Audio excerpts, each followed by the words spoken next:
Making miniature chocolate ice cream can be a fun and rewarding project, especially if you're into crafting, baking, or creating tiny food replicas. Here's a detailed guide on how to create a miniature chocolate ice cream, perfect for dollhouses, dioramas, or as a cute collectible. Materials and tools. Miniature ice cream mold. Look for silicone molds specifically designed for miniatures. They usually come in various shapes and sizes, air-dry clay or polymer clay. Choose a clay that's easy to work with and can be painted or colored. Acrylic paints, for coloring the clay to resemble chocolate ice cream, paint brushes, fine-tipped brushes for detailed painting, craft glue, for assembling any additional miniature parts, sculpting tools, small tools to help shape and detail the clay, glossy varnish, to give the ice cream a shiny, realistic finish, miniature cone or dish optional depending on whether you want to make a cone or a cup, tweezers, for handling tiny pieces, fine sandpaper or nail file to smooth out any rough edges after baking or air drying. Steps. Prepare your workspace. Ensure you have a clean, well-lit area with all your materials and tools at hand. Cover your work surface with a protective sheet or mat to keep things clean. Step 2. Shape the ice cream. For air-dry clay, knead the clay to make it soft and pliable. Roll a small amount of clay into a ball, then flatten it slightly to form the base of your ice cream. For polymer clay, follow the same initial steps as air-dry clay. Polymer clay requires baking to set, so be sure to follow the manufacturer's instructions for temperature and time.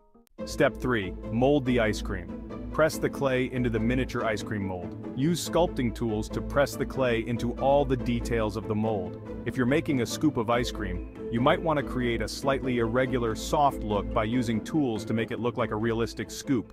Step 4. Add texture and detail. Use a fine brush or a sculpting tool to add texture to the surface of the ice cream.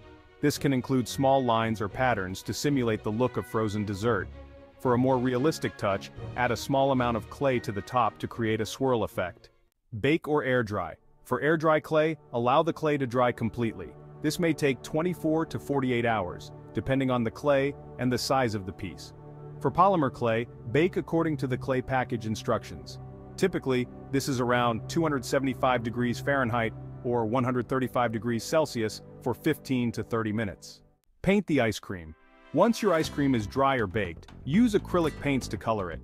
Start with a base layer of dark brown to represent the chocolate flavor.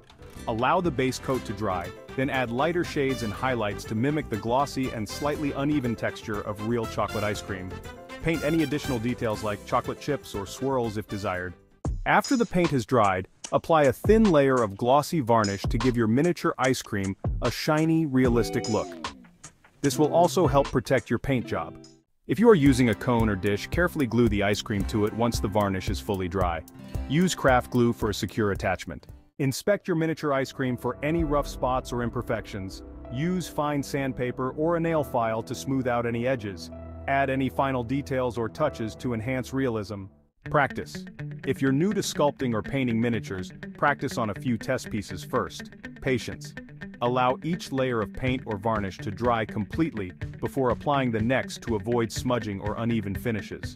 Tools. Use the smallest brushes and sculpting tools you can find for the most detailed work.